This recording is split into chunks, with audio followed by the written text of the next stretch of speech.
NDA పక్ష సమావేశంలో ఇటు CM Chandrababu Naidu, deputy CM Pavan Kalyan కీలకమైన వ్యాఖ్యలు చేసినట్టు కూడా తెలుస్తుంది.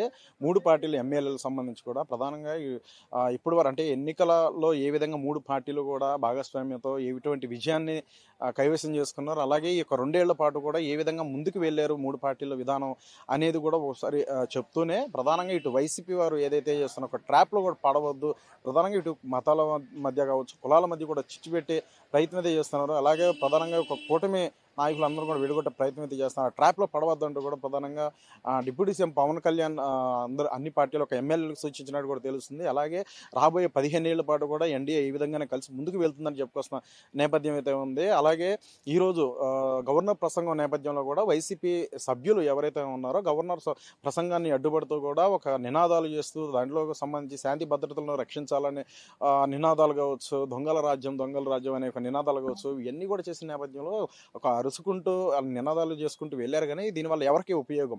సో అంటే సభ్యులుగా వారి యొక్క పాత్ర అనేది, బాధ్యత అనేది నిర్వర్తించకుండా జస్ట్ అలా వచ్చి అరుచుకుంటూ వెళ్ళారు కాబట్టి ఎవరికి ఉపయోగం ఉండదు. అయినా సరే శాంతి భద్రతల అంశాలకు సంబంధించి కూడా రాష్ట్ర ప్రజలందరికీ కూడా తెలిసిన విషయం, 2019-24 కూడా తెలిసింది, అందరికీ తెలిసింది అంటూ కూడా పవన్ కళ్యాణ్ చెప్పడం కావచ్చు. సో అలాగే ప్రధానంగా ఏదైతే కొన్ని కీలకమైన వ్యాఖ్యలు డిప్యూటీ సీఎంఏ కాకుండా ఇటు సీఎం చంద్రబాబు నాయుడు కూడా చేసినట్టు కూడా తెలుస్తుంది. ప్రతి ఒక్క ఎమ్మెల్యేలందరూ కూడా ఉదయం 9 గంటలకల్లా అసెంబ్లీలో ఉండడం కావచ్చు, అలాగే వారికి కేటాయించిన ఏదైతే అంటే ఎక్కువగా లెంత్ తీసుకోకుండా చెప్పాల్సిన వారి యొక్క సమస్యలు కావచ్చు, వారి యొక్క నియోజకవర్గాల సమస్యలు కావచ్చు, అన్నీ కూడా సూటిగా ఉన్నది ఉన్నట్టుగా ఒక 7 నిమిషాల్లోపే అదంతా కూడా చెప్పే విధంగా వారు ముందుకు వెళ్ళాలని చెప్పడం కావచ్చు. అటువంటి కీలకమైన అంశాలన్నీ కూడా ఆయన కూడా చెప్పడం జరిగింది. అలాగే ప్రతి ఒక్క ఎమ్మెల్యే ఏం మాట్లాడతాడు అనేది నిశ్చితంగా అన్నీ కూడా విని అన్ని కూడా పరిశీలన చేస్తారంటూ కూడా చెప్పిన నేపథ్యం కూడా కనిపిస్తుంది.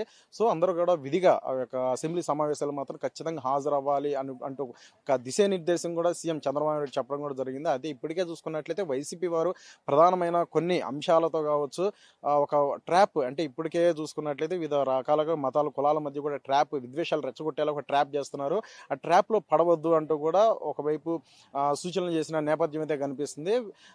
ఇటువంటి ఒక ఎన్డీఏ యొక్క పక్ష సమావేశంలో ఇటు చంద్రబాబు నాయుడు కావచ్చు, అలాగే పవన్ కళ్యాణ్ చేసిన ఒక సూచనల నేపథ్యంలో కూడా రానున్న రోజుల్లో కూడా ఈ యొక్క బడ్జెట్ సమావేశాలకు సంబంధించి సో ఏ విధంగా ముందుకు వెళ్తుంది అనేది ఒక ఉత్కంఠ అయితే ఉందనేది కూడా క్లియర్ తెలిసింది. అయితే ఇప్పటికే చూసుకున్నట్లయితే ఒకవైపు అసెంబ్లీకి రాకుండానే, హాజరవ్వకుండానే ప్రయోజనాలు పొందుతున్న నేపథ్యంలో కూడా వారికి చెక్ పెట్టే విధంగా కూడా ఒక నూతన కొత్త విధానాన్ని స్పీకర్ అయ్యన పాత్రుడు తీసుకొచ్చిన నేపథ్యం, ఏది డిజిటల్ అటెండెన్స్ అనేది తీసుకురావడం కూడా ఒక చర్చ అయితే దీని మీద కొనసాగుతుంది. ఇప్పటికే ప్రతిపక్ష హోదా కల్పించాలి అంటూ కూడా ప్రధానమైన డిమాండ్తో ఇప్పటికే అనేక మార్లు కూడా జగన్ చెప్పిన నేపథ్యం కూడా కనిపిస్తుంది. ఈ రోజు కూడా ప్రతిపక్ష హోదా ఎవరు ప్రజల తరఫున గొంతుగా వినిపించడం అనే ఒక ర్యాలీగా అతను చేసిన నేపథ్యం కూడా ఒక హంగామా, ఒక ఉధృత వాతావరణం నెలకొందని కూడా ఈ యొక్క మొదటి రోజు కూడా నెలకొన్న పరిస్థితి అయితే ఉంది. దీని అంతా కూడా పోలీసులు సద్దుమణికలు చేయడం కావచ్చు, ఇలాగ మొదటి రోజే ఒక గవర్నర్ యొక్క ప్రసంగంలో కూడా అడ్డుపడి చేసిన నేపథ్యంలో మరి రానున్న రోజుల్లో ఎటువంటి నిరసనలు మరి వైసీపీ నుండి చేస్తారు, అసలు అసెంబ్లీకి వస్తారా రాలా? ఎందుకంటే ఇప్పటికే డిజిటల్ అటెండెన్స్ అనేది ఒక కొత్త విధానాన్ని తీసుకురాన్న నేపథ్యంలో సో సర్వత్రా ఆసక్తి, ఒక చర్చ అయితే కొనసాగుతుందనే తెలుస్తుంది. ఏది ఏమైనా సరే ఒక ఎన్డీఏ పక్ష సమావేశానికి సంబంధించి మూడు పార్టీలు ఎమ్మెల్యేలకు అయితే ఇటు చంద్రబాబు నాయుడు కావచ్చు, అలాగే పవన్ కళ్యాణ్ కావచ్చు ఒక దిశానిర్దేశం చేసినట్టు కూడా క్లియర్గా తెలుస్తుంది. విధిగా వారి యొక్క ఏదైతే ఇప్పటికే ఎన్డీఏ కూటమి అనేది అత్యంత బలంగా 2 ఏళ్ల పాటు కూడా ఒకరొకరు ఒక సమన్వయంతో పార్టీని కావచ్చు లేదంటే ప్రభుత్వాన్ని ముందుకు తీసుకెళ్లే విధంగా వెళ్ళారు. ఆ విధంగానే జిల్లా స్థాయిలో కావచ్చు, నియోజకవర్గ స్థాయిలో కూడా అటువంటి ఐక్యత అనేది కూడా ఉండాలి, ఇది ఒక ప్రధానమైన ఒక అంశం అంటూ కూడా సీఎం చంద్రబాబు నాయుడు కూడా ఆయా ఎమ్మెల్యేలందరూ కూడా సూచించిన నేపథ్యం కనిపిస్తుంది. సో ఈ యొక్క ప్రస్తుత తాజా నేపథ్యంలో కూడా ఈ యొక్క ఎన్డీఏ పక్ష సమావేశం అనేది అత్యంత కీలకంగా సంతరించుకుంది. ఒకవైపు సీఎం కావచ్చు, పవన్ కళ్యాణ్ చేసిన ఒక కీలక వ్యాఖ్యల నేపథ్యం.